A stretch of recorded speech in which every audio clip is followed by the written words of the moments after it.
What is up, everybody? My name is Drew Patty, and welcome to part one of the project. If you are listening to this, thank you. If you are watching this, thank you. If you are doing one and not the other, I will just make it known that you can watch this whole project on YouTube as it'll be uploaded incrementally. You can also listen to this project on what am I going to put it on? Let's say Spotify. You can listen to this project on Spotify. I haven't gotten that far yet. If it changes, you'll know because it won't be there. But let's just say Spotify. You can listen to this project on Spotify, and you can probably find it where you find other podcasts.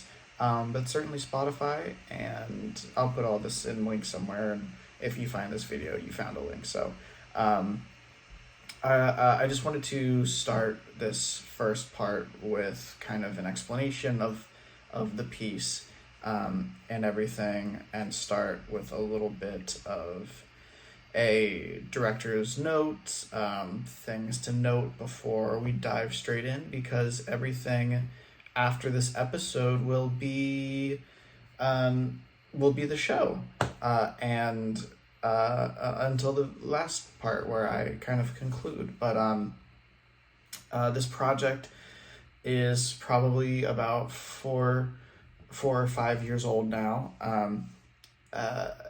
It comes from obviously a lot of the show is from this band called the Deer Hunter. It is a band that I fell in love with. A little backstory on the Deer Hunter: I was a freshman, or I think I was a freshman in high school, or I was in 8th grade in middle school, around that time period, and I was doing marching band. And one of the years, our marching band show was called Battle, I think, and the music, each movement of the show was Deer Hunter songs. I think they were all from Act 3. I think it was Mustard Gas, Saved, Incadua Venenum, and maybe some other bits and pieces, but it was certainly Saved and Mustard Gas. Those I do remember. Saved was the ballad. I think all of those songs appear in the show one way or another. I'm not sure if Saved does, but the inspiration is still there. But that's how I was shown this band, and then close, near and dear friends of mine, Harrison Wagner and Adam Bissell, mostly Harrison,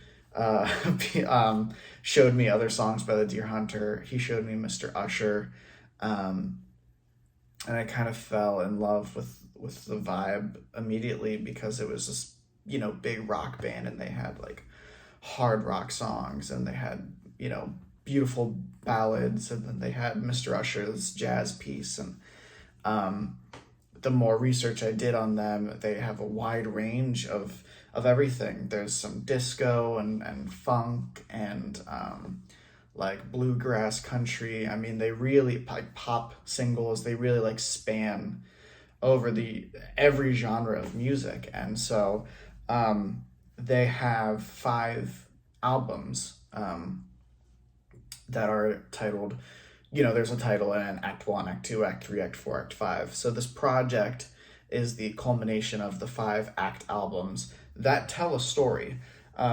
So the reasoning of me doing this project is that there is a clear story across these 5 albums, and it is so theatrical and deeply rooted in theater and Greek theater, almost specifically.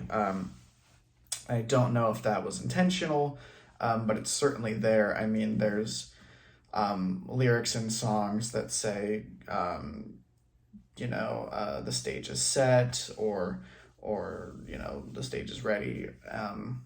There's a whole, there is an overture that exists in this piece, and there's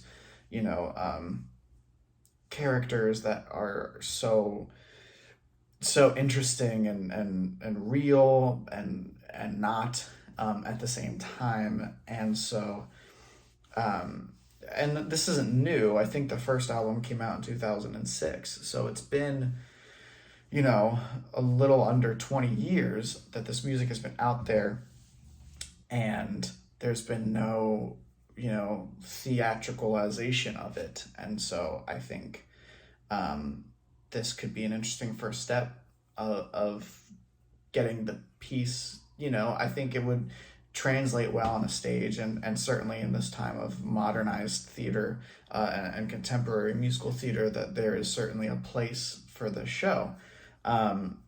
So, with that being said,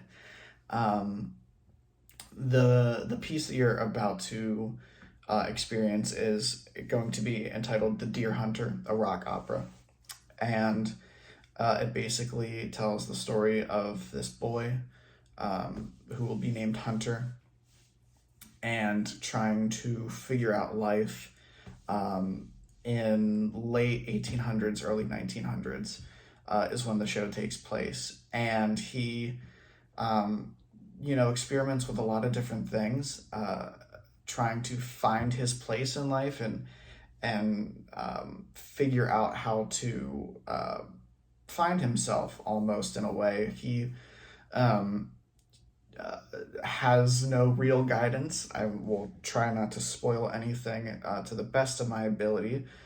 But it's a show with a lot of crazy different components to it, but at its heart, it's really just someone trying to find themselves, and who can't identify with that. So the way that this podcast musical will be is that you will hear songs from the show. Everything you hear is every single song in the show. It is orchestrated by myself, and it's not, Broadway caliber, but it's really just me and Logic Pro hanging out. Everything that you hear is sung by me, so give me some grace. I'm singing a lot of different parts, a handful of them at the same time. But I thought it would be the best way to get the bare bones of this piece is to just do it all myself for the time being. With the songs, there will also be stage directions that I'm going to be reading. I'm going to read the entire book. That is my only contribution to the show, is kind of organizing the show. Everything else has no credit to me.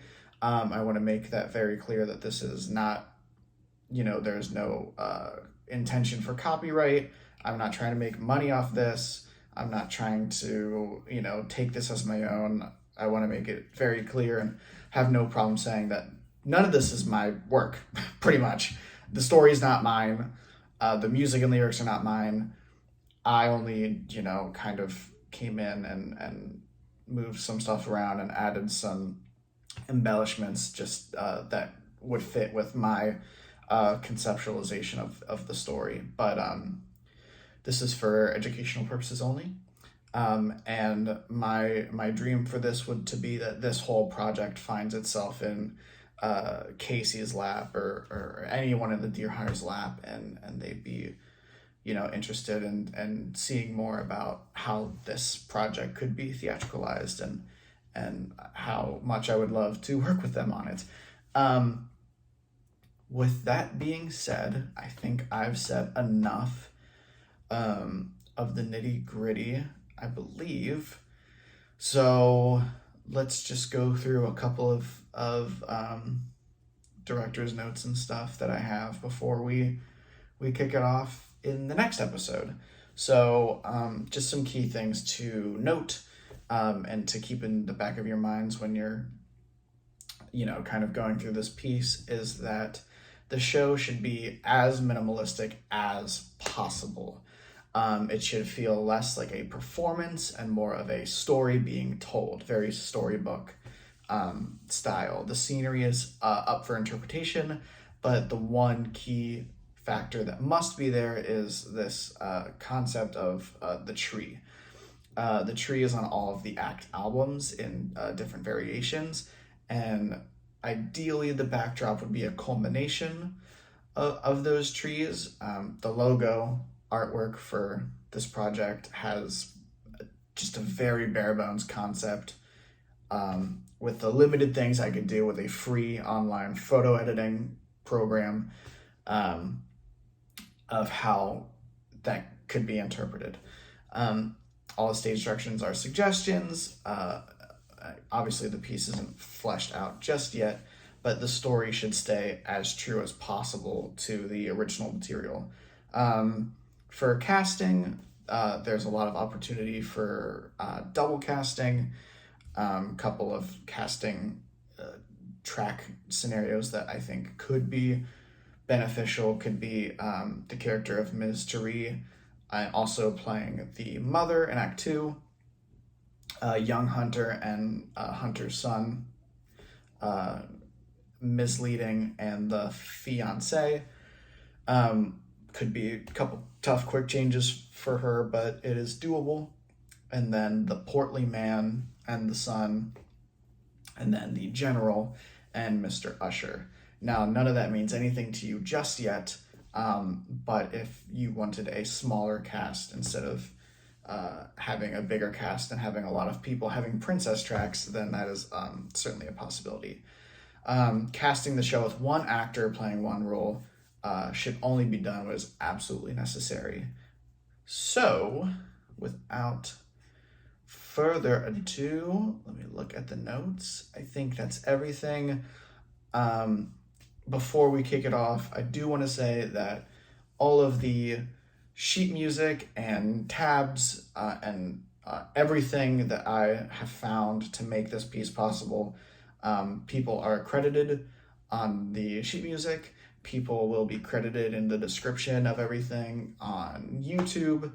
And at the end of this whole thing, I'm going to go through and read all of the names of the people who had music I used from them, and thanking them for putting it out there to make my job easier. There's only a handful of songs I had to figure it out on my own, and you might know what those are because they're simple, but I want to make sure that credit is given where credit is due, as much as possible, because it's so cool and the piece is so interesting, and Casey and Nick and other Nick and Rob and Max and Gavin and every other Deer Hunter member, prior, current. I mean, the piece is just phenomenal, and I really can't wait for y'all to hear what I came up with in putting it all together. So without further ado, thank you so much for listening to this project, for watching this project, and with that being said, I present to you the Deer Hunter.